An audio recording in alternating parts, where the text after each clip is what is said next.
이번 휴가 때 한국을 방문하면서 저희 어머니와 많은 대화를 나눴습니다. 상상을 초월할 정도로 치매가 아주 좋아지셔서 저보다 기억력이 더 좋으셨습니다. 어머니께서는 매일 아침 공원에 가셔서 운동을 하시고 하루에 2시간 이상 기도를 하시고 20장 성경을 봉독하시면서 그래서 그런지 아주 잠깐의 일들은 깜빡하시지만 그래도 기억하려고 노력하시면 몇 시간이 흐른 뒤에 당시에 그 사람들의 이름이나 사건을 아주 디테일까지도 아주 기억하고 계셨습니다. 제가 이번에 저희 어머니와 대화를 나누는 중에 가장 인상적이었던 것은 어머니께서 저에게 난 하나님께 어떠한 것을 달라고 하는 기도를 하지 않게 된다는 거예요. 지나다 보면 하나님이 하시지 않은 일이 없고 간섭하지 않은 일이 없어서 그리고 또 다 지나다 보면 생각했던 것보다 더 큰 것으로 이루어 주셨기 때문에 구하는 기도는 하지 않으신대요. 어떻게 하면 너희 6남매가 하나님 보시기에 올바르게 살아갈 수 있을지 그것을 위해 기도한다라고 이렇게 말씀하셨는데 참 84세의 노인의 어떤 신앙이 담긴 고백과 같았습니다. 사실 저희 어머니가 그 당시에 모든 여성들이 한국의 여성들이 그렇지만 실로 많은 고난과 역경들을 겪었고 그런 와중에 저희 어머니의 고백이 하나님의 은혜가 안 미친 것이 전혀 없었고 어머니가 그 바랬던 그 이상으로 응답해 주시는 그 하나님이시라는 것에 저 역시 한번 제 삶을 돌이켜 봤는데 맞는 것 같습니다. 여러분, 지금은 고통스럽고 헤아리기 어려운 힘들고 아프고 견디기 힘든 문제들이 그리고 우리의 실수까지도 어느 정도 시간이 지나가 돌이켜보게 되면 제 어머니께서 말씀하신 것처럼 하나님께서 다 하셨다라고 이렇게 여러분들 생각해 보신 적이 있습니까? 그땐 정말 몰랐지만 그땐 도저히 상상할 수 없었지만 그 일이 하나님의 섭리였고 하나님의 뜻이 담겨 있었다라고 이렇게 깨닫게 되어서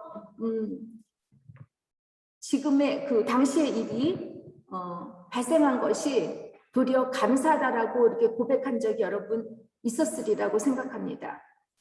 제가 4주 동안 단을 비웠음에도 여러분 스스로 온 마음을 다해 예배를 준비하시고 인도해 주신 것을 보면서 지난 3년 동안 우리 모두가 뿌린 씨의 결실이 아닐까 생각합니다.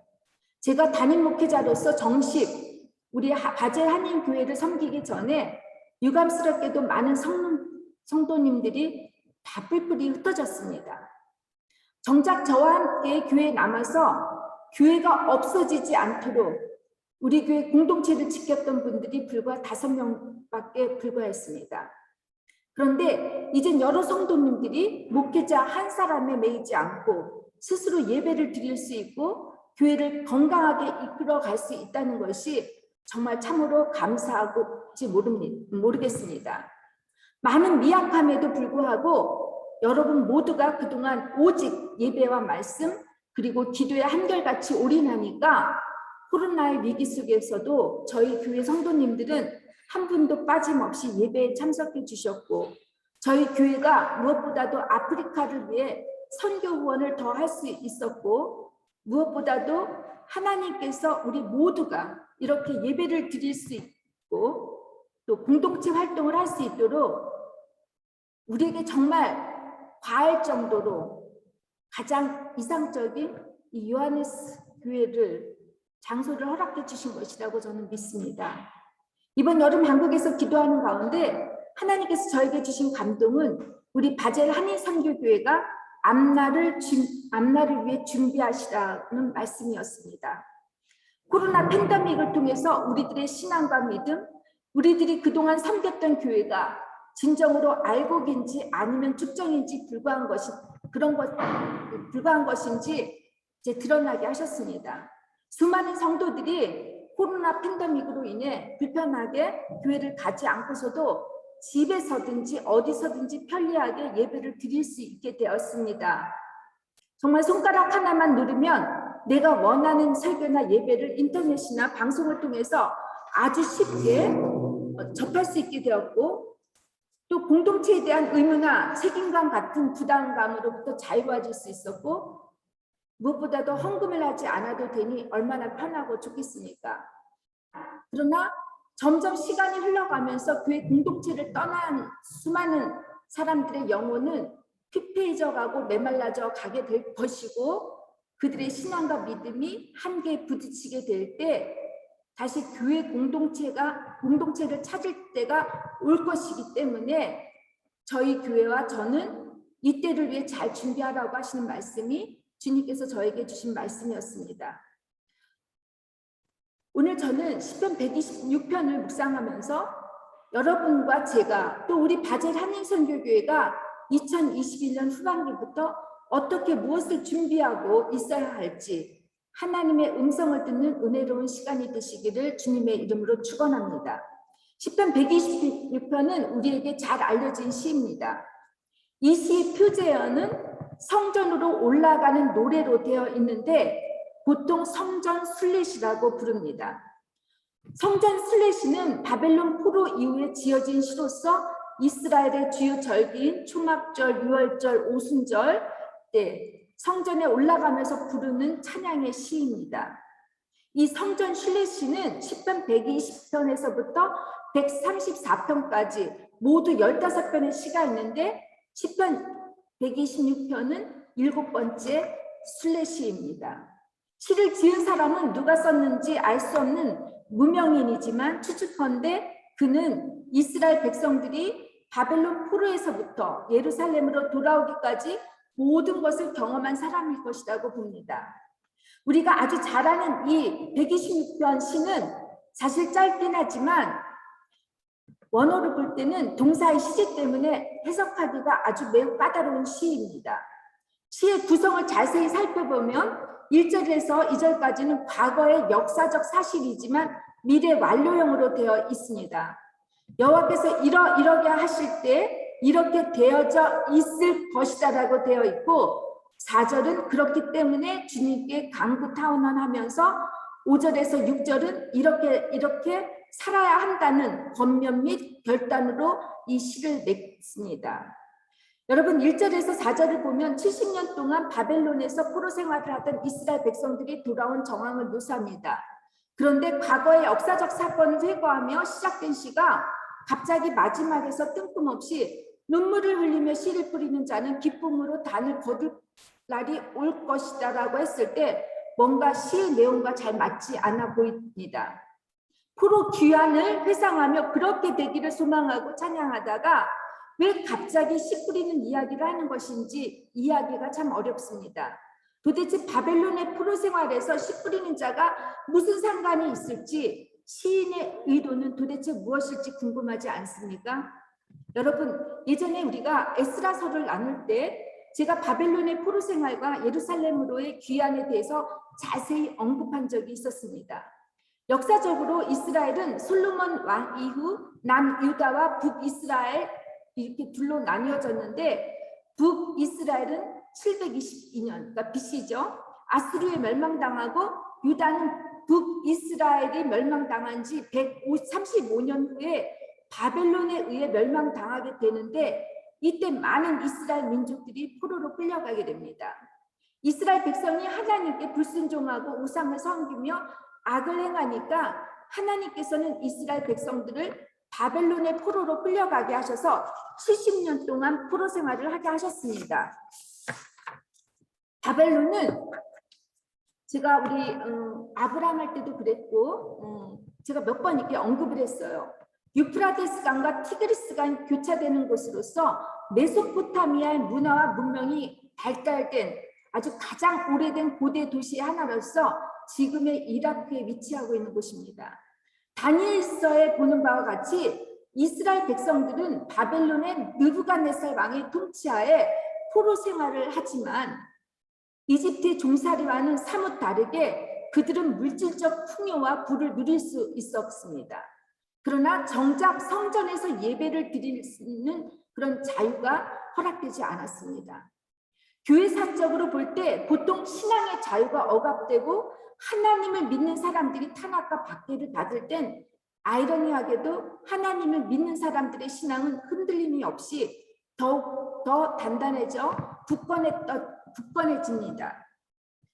이렇게 바벨론 포로에 끌려간 이스라엘 백성들이 역시 예루살렘으로 돌아가 그들의 성전에서 예배 드리기를 간절히 소원하고 아마 갈망했었을 것이라고 봅니다. 제가 예전에 하도 독일 교회 성도님들이 종교세를 내죠. 그런데 교회 예배 오시는 분들은 정말 적어요. 가장 많이 올 때가 부활절 때하고 이제 크리스마스 때인데 하도 교회에 사람들이 오지 않으니까 목회자 컨퍼런스 때 제가 그런 얘기를 했어요. 나는 한번 실험을 해보고 싶다고. 아마 강제적으로 예배를 드리지 못하게 하기 위해서 만약에 주일날 교회 오는 사람들에게 벌금을 내게 하고 주일날 교회 종들을 치지 못하게 하면 독일 사람들의 반응이 어떨지 참 궁금하다고 이렇게 말을 했는데, 그런데 놀랍게도 코로나 팬데믹의 방역 규칙에 따라서 공적 대면 예배를 강제로 드릴 수 없게 되었습니다. 제 동료들이 경희 너 좀 놀랍다고 이렇게 얘기를 했는데, 근데 여러분 제 추측이 틀렸던 게 뭐냐면 독일 교회 교우들은 몇몇을 제외하고는 예배를 갈망하는 분이 없더라는 것입니다. 참 슬펐습니다. 도리어 20%가 넘는 사람들이 교회를 떠났습니다. 한국 교회는 어떻습니까? 지금도 방역 규칙을 어겨가면서 예배를 드리려 하다가 하나님을 믿지 않는 사람들에게 도리어 눈살을 찌푸리게 만들고 비판을 받으면서 교회가 사회를 걱정하는 것이 아니라 이제 사회가 교회를 걱정해야 한다는 소리를 듣게 되었습니다. 평소에 우리 한국교회 공동체가 교회 공동체답게 올바른 예배, 생활의 예배까지 순종했었다라면 이렇게까지 지탄을 받거나 욕을 먹지 않았을 텐데 참으로 유감스럽습니다. 그러나 진정한 교회들과 진정한 신앙인들은 코로나 상황 때문에 비록 대면 예배를 드리지 못하더라도 요동함이 없다고 합니다. 이 건강한 교회들의 성도의 숫자나 헌금이나 구제 봉사들이 줄어들지 않았다고 합니다. 도리어 물질적으로 수많은 가난한 교회, 개척교회들을 후원하고 도왔다는 것입니다. 많은 성도님들이 대면 예배를 드리지 못하는 시간이 점점 길어지니까 현장 예배에 대한 성도님들의 그 간절함과 사모함이 커져가고 있다고 합니다. 여러분 70년 동안 예배다운 예배를 드리지 못했던 이스라엘 백성을 위해 하나님께서는 이미 선지자 에레미야를 통하여 말씀하신 것처럼 페르시아에게 바벨론을 멸망당하게 하셨고 페르시아의 고레스 왕을 통해 BC 538년에 이스라엘 포로를 예루살렘으로 귀환하게 하십니다.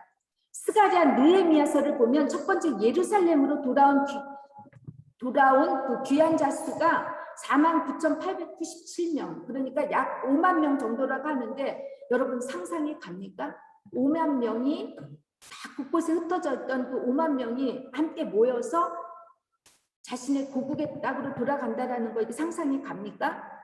그동안 이렇게 헤어졌던 민족들이 다시 만나서 조국으로 돌아간다라는 이 기쁨에 서로들 얼싸안고 춤을 추며 노래하며 하나님을 찬양했을 것이라고 봅니다. 그들이 꿈에서 그리는 일이 실제 그들의 눈에 앞에서 이루어졌을 때 얼마나 기뻤는지 웃음이 가득했다고 했습니다. 또 이런 일이 일어날 수 있는 것이 얼마나 놀라웠는지 다른 사람들의 입을 통해 여호와께서 저들의 편이 되어 주신 것이 틀림이 없다라고 증언케 하셨습니다. 마치 우리 대한민국이 35년 동안 일제의 식민지 치하에서 억압과 학대를 받다가 1945년 대방의 독립을 맞이했을 때의 감격과 같을 것이라고 봅니다. 당시 광복의 기쁨이 얼마나 컸는지 계급의 차이나 지역, 교육, 빈부의 차이도 없이 모두가 얼싸안고 거리에 나와서 춤을 췄다라는 보고가 있습니다. 여러분, 우리 바젤 한인선교교회가 설립 예배를 드릴 때 기억하십니까? 몇몇 분들은 눈물을 흘리시면서 설립 예배를 드리셨습니다. 하나님께서 어려운 우리 교회를 잊지 않으시고 동행하시고 위로하셨다는 것이 얼마나 감사했는지 우리가 울면서 감동스럽게 예배를 드린 적이 있습니다. 바벨론 포로에서 시온으로 돌아가게 된 것이 얼마나 믿을 수 없을 정도로 기뻤는지 이스라엘 백성들은 마치 꿈꾸는 것 같았다고 시편 기자는 노래하고 있습니다. 이처럼 여러분도 꿈인지 생신인지 모를 정도로 하나님께서 꿈꾸는 것 같은 일을 행하신 것들이 있습니까?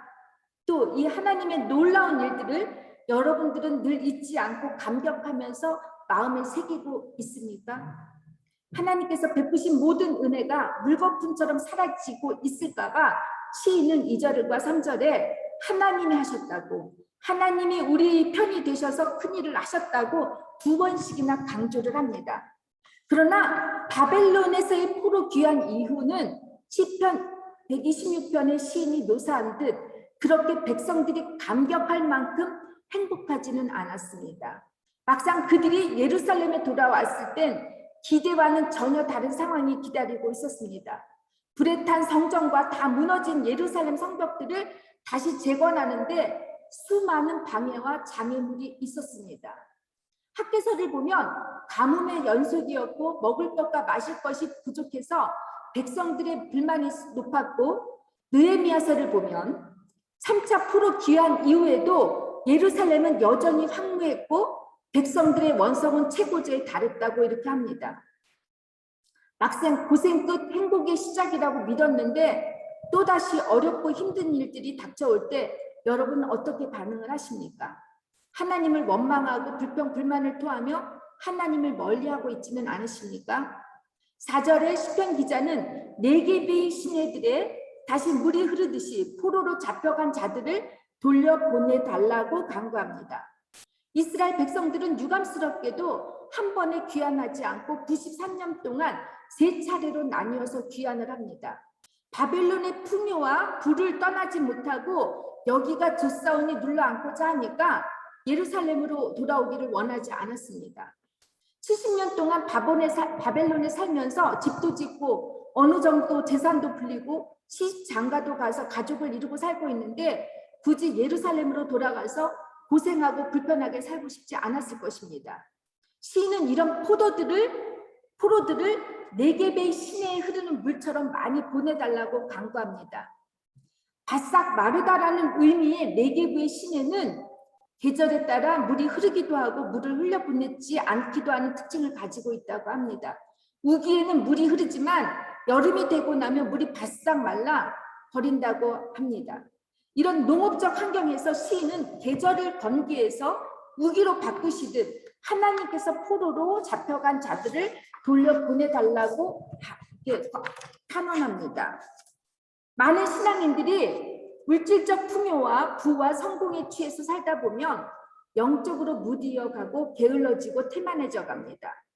결국 이 영적 메마름은 영적 침체에 빠지게 만들고 영적으로 피폐해져 죽어가게 합니다. 오늘날 우리들의 모습이 아닙니까? 물질적 풍요와 안위와 생활의 안정이 신앙의 침체에 빠지게 하고 영적으로 메말라 덥지도 차지도 않은 신앙인으로 만들어가고 있습니다. 세상적 유혹이 너무 많습니다. 인터넷 문화도 그렇고 이렇게 사탄은 우리의 배부름을 통해 우리를 유혹해서 영적으로 죽어가게 합니다. 때문에 가장 기도의 큰 축복은 기도의 응답의 이루어짐이 아닙니다. 원하고 바라는 소원대로 기도대로 병든 몸이 건강해지고 자녀가 속을 썩이지 않고 공부를 잘하고 유명한 대학에 가서 인정받는 사람이 되고 부부가 서로 사랑하며 행복하게 살고 많은 물질을 받는 것이 축복이 아닙니다. 이런 축복은 마치 약속에 있는 코디손과 같죠. 코디손은 만병치료약이에요. 근데 이 코디손 약을 우리가 장기적으로 복용하다 보면 부작용이 심해서 우리의 장기를 도리어 망치게 만듭니다. 기복적 축복은 우리의 신앙과 반비례해서 많이 받을수록 하나님과 멀어지게 만듭니다. 진정한 기도의 응답은 하나님과 나 사이에 보다 더 가까워질 수 있는 친밀함입니다. 하나님의 뜻을 알고 그분이 무엇을 원하는지, 그분이 나와 동행하시는 것을 날마다 실감하면서 기뻐하고 감사할 수 있는 이런 마음이 저는 가장 큰 축복이라고 생각합니다. 그렇지 않습니까, 여러분? 여러분과 저는 이 물질적 풍요와 안정이 있는 육체적 배부름의 바벨론의 풍요 속에서 영적 메마른 삶을 누리기보다는 비록 다 불타고 없어진 황막한 예루살렘으로 돌아와 무너진 성전과 성벽을 재건하며 예배를 회복하는 삶을 선택했으면 합니다. 메마른 네게비 시내에 물이 가득한 것처럼 이번 후반기부터는 메마르고 피폐해진 여러분의 영혼과 신앙이 물된 동산처럼 충만해지기를 주님의 이름으로 축원합니다. 그러기 위해서는 여러분, 우리가 해야 할 일은 씨를 뿌려야 합니다. 시편 기자는 5절과 6절에서 눈물을 흘리며 씨를 뿌리는 자는 기쁨으로 거두리로다. 울며 씨를 뿌리러 나가는 자는 반드시 기쁨으로 그 곡식단을 가지고 돌아오리다라고 이렇게 소망을 잃지 않고 있습니다. 이 말씀을 고생 끝 행복 시작, 해피엔딩으로 이렇게 키워드로 잡고 지금 내가 겪는 고난과 어려움에는 반드시 언젠가 웃을 날이 올 것이라고 믿고 소망을 기대하시는 분들이 있는데 전혀 틀린 말은 아닙니다. 여러분, 씨에는 생명이 있습니다. 이스라엘 과학자들이 이스라엘의 고대 유적지인 그 마사다에서 헤롯 왕의 요새를 발굴하던 중에 3개의 씨앗을 발견했다고 합니다. 마르고 썩은 것처럼 보인 이 씨앗을 연구자들이 이런 과학적인 방법을 분석해 본 결과 이 씨는 2000년 정도 되었다고 합니다. 이 연구자들은 이 3개의 씨를 땅에 심어봤는데 이 3개의 씨앗 중에서 싹이 나서 보니까 다름 아닌 대추 야자씨였다는 것입니다. 2005년에 심어진 이 씨가 지금은 121cm로 이렇게 자랄 정도로 이렇게 잘 자랐는데 이 대추나무를 무드셀라, 여러분 다 알죠? 무드셀라, 성경에서 가장 오래 산 인물이죠. 969세까지 살다가 죽은 사람입니다. 여러분, 이 생명을 통해 식물의 발화와 자연계의 생성과 순환이 이루어지고 있습니다. 성경에서는 영적인 의미로 하나님의 자녀의 뜻이 담겨 있고 예수 그리스도를 의미합니다. 바로 복음입니다. 그런데 왜 시편 기자는 씨 뿌리는 자가 울며 뿌린다고 했습니까? 보통 씨를 뿌리는 자는 많은 수확을 기대하고 씨를 뿌리기 때문에 도리어 기쁘고 설레지 않습니까? 저는 눈물을 흘리며 씨를 뿌리러 나가는 농부의 모습은 우리의 영적 믿음 상태와 우리의 사명과 상관이 있다고 봅니다. 첫 번째, 눈물을 흘리면서도 씨를 뿌리는 믿음은 하나님을 향해 한결같은 마음, 한결같은 믿음을 의미합니다. 농부가 해야 할 일은 씨를 뿌리는 일입니다. 어떤 날씨와 기와도 상관없이 씨를 뿌려야만 합니다. 어떤 자연재해가 있을 것이라고 해서 아예 씨를 뿌리지 않는 농부는 없습니다. 갑자기 인생에 어려운 고난과 불행이 닥쳐와서 행여 씨를 뿌릴 수 없는 일이 발생한다 해도 씨를 뿌려야 하는 것이 농부가 해야 할 일입니다. 모든 것이 포기할 만큼 힘든 일이 있어도 씨를 뿌려야 합니다. 수확의 양, 추수를 먼저 생각하고 씨를 뿌리는 사람은 없습니다. 이것이 여러분 농부가 해야 할 의무이고 자세입니다. 우리 신앙도 마찬가지 아닙니까? 어떤 역경과 고난이 찾아와도 상황에 굴하지 않고 굽히지 않고 주님을 믿고 의지하는, 변치 않고 눈물을 흘리면서도 뿌려야 하는 것이 우리의 믿음이고 사명입니다.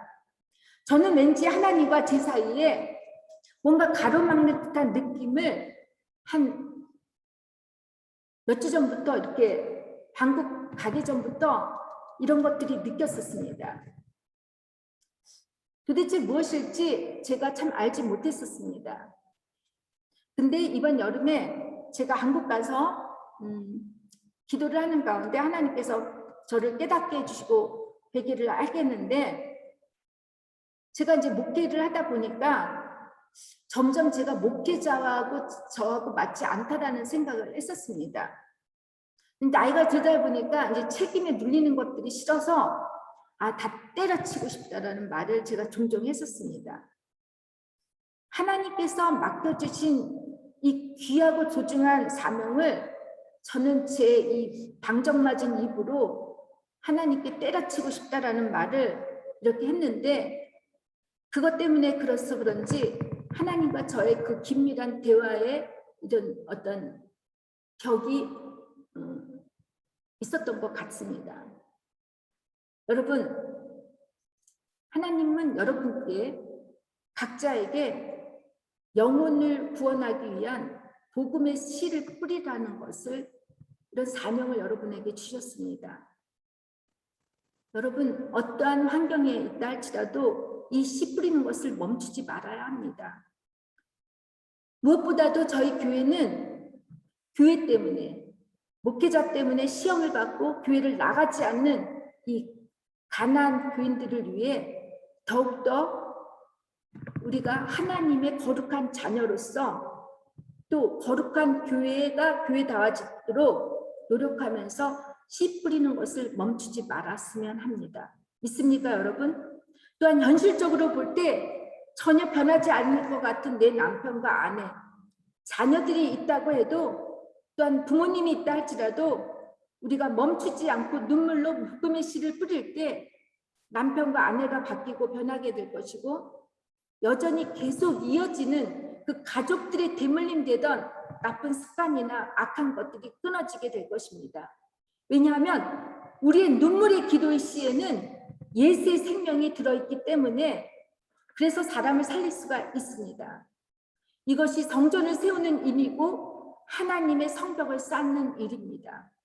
행여 고통스럽고 괴로워서 눈물이 흘러나오더라도 씨 뿌리는 것을 멈추지 않을 때 하나님께서는 반드시 분명히 기쁨으로 단을 거두게 하실 줄 믿습니다.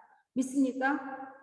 둘째, 울면서도 씨를 뿌리는 자는 하나님의 마음을 아는 믿음입니다.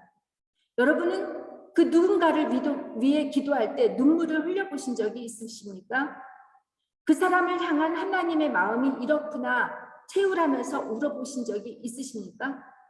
있어요? 없습니까?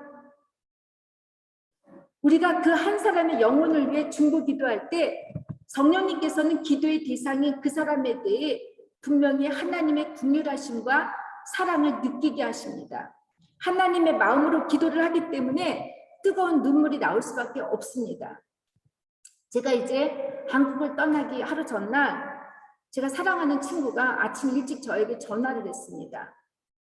그 친구는 사실 혈액암의 그 후유증으로 독한 약을 처방받고 그 후유증으로 인하여 이제 약을 코디손이라고 하는 약을 받아서 체형도 붉고 얼굴도 많이 변해 있는데 이 친구가 하는 말은 자기는 하나님 없이는 살 수 없고 기도하지 못하고는 견딜 수 없어서 매일 아침 이제 성전에 나가서 기도를 한다고 하는데 얼마나 열심히 기도를 했는지 입술이 부르틀 정도였습니다.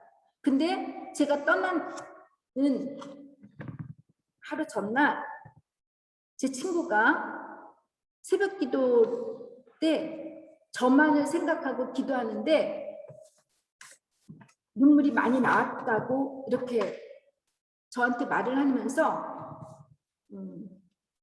말을 채 잊지 못하는 그 친구의 전화 목소리를 제가 들으면서 사실 저의 마음도 눈도 뜨거워졌습니다.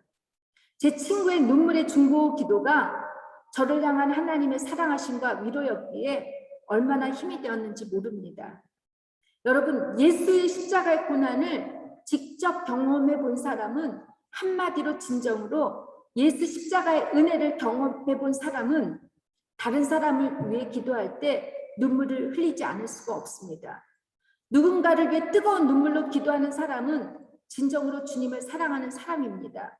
여러분, 여러분의 남편과 아내, 부모를 위해서 눈물로 뜨겁게 기도를 해본다면 그분들은 변합니다. 왜냐하면 내 눈물의 그 기도가 나를 깨끗게 하고 나를 정결케 하고 나를 변화시키기 때문입니다. 아무리 믿고 보기 싫고 상대하기 싫은 사람도 하나님의 마음으로 기도를 하게 되면 그 사람에 대한 긍휼함이 생기게 되고 용서가 됩니다. 우리 바젤 한인선교교회 성도님들 모두는 앞으로 하나님의 마음으로 중보기도할 수 있도록 성령님께 하나님의 마음을 하나님의 심장을 달라고 기도하셨으면 합니다. 맞습니다. 인간은 쉽게 변하지 않습니다. 그러나 하나님의 사랑은 인간을 감동시키게 합니다. 하나님의 마음으로 눈물로 기도할 때 그 한 사람이 감동을 받고 주께 돌아온다면 지금 우리가 울고 기도하는 것이 우리의 사명이고 과제이기에 울면서라도 씨를 뿌리는 것을 멈추지 말고 포기하지 마시기를 주님의 이름으로 부탁드립니다. 마지막으로 셋째, 눈물을 흘리면서도 씨를 뿌리는 사람은 예배와 공동체를 사모하는 믿음입니다. 시편 126편이 성전으로 올라갈 때 부르는 노래였다라고 했습니다. 예루살렘 성전은 해발 790m 위에 놓여 있기 때문에 성전으로 올라가는 일이 쉽지 않습니다. 특히 여인들의 뜰에서 제사장들의 뜰까지 올라갈 때는 15개의 계단을 밟고 올라가야 합니다. 왜 이렇게 성전이 높은 데 있을까요? 성전으로 올라가면서 이 노래를 부르는 사람들의 심정은 어떠했겠습니까? 여러분, 예배가 아니면 살아갈 수도 없을 정도로 예배를 사모했고 예배가 필요했던 사람이었습니다. 예배란 히브리어로 아바드, 사하라는 단어로서 섬기다, 부복하다는 뜻이 있어요. 헬라어로는 프로스케네오, 라티류어로서 경배하다, 받들어 섬기다라는 뜻이 들어 있습니다. 오직 하나님만을 높이고 하나님을 영광스럽게 하는 마음으로 찬양과 경배를 하는 것입니다. 성전에 올라가면서 하나님을 경배하고 찬양하는 순간 나 자신은 없어지고 온전히 경배의 대상인 하나님만 높여지고 드러나게 될 때 여러분 기쁨의 열매를 얻게 될 수 있습니다. 사실 예배에 올 때 성전에 올라가는 것은 나와의 싸움입니다. 산을 올라갈 때 무거운 짐을 들고 올라가는 사람은 없습니다.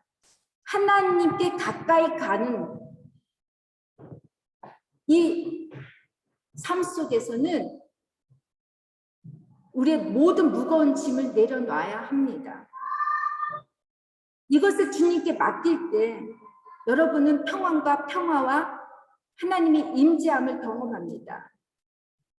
여러분, 저는 이제 후반기부터 여러분과 함께 이 예배, 요한네스 교회에 허락하신 주님의 그 놀라운 뜻을 생각하면서 예배에 올인해 주셨으면 합니다. 또 이 예배를 사모할 때 여러분들의 인생이 변해지기를 바랍니다. 여러분의 가족이 여러분의 원하시는 모든 바람들이 축복의 열매로 거두기를 주님의 이름으로 부탁합니다. 그러기 위해서는 여러분들의 여러분의 눈물의 기도와 여러분의 눈물의 예배가 필요합니다.